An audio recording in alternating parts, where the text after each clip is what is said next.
Hello, hello, happy Monday.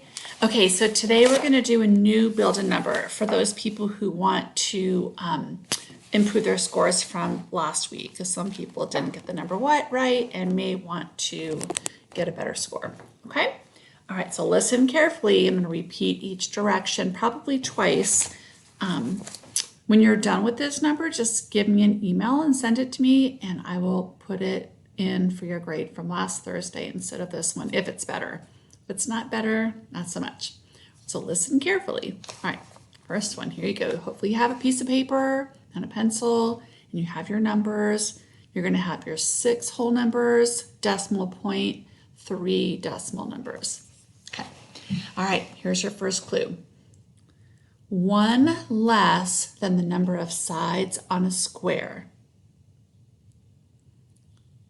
1 less than the number of sides on a square. Place it in the tenths place. Place that number in the tenths place. Okay, your next clue, 1/2 of 18. 1/2 of 18. You're going to place that number in the hundreds place.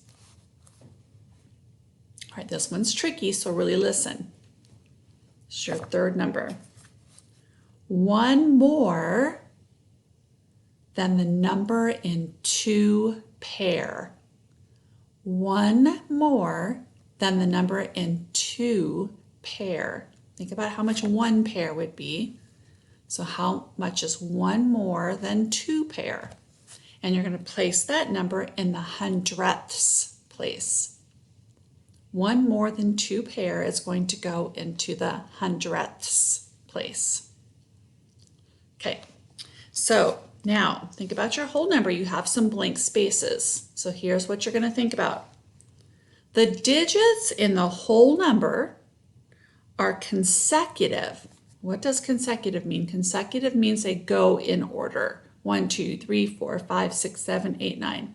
So they're consecutive in descending order.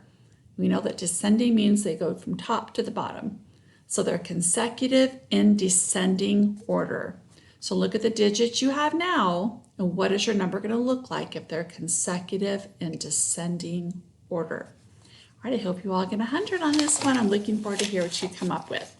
Bye-bye.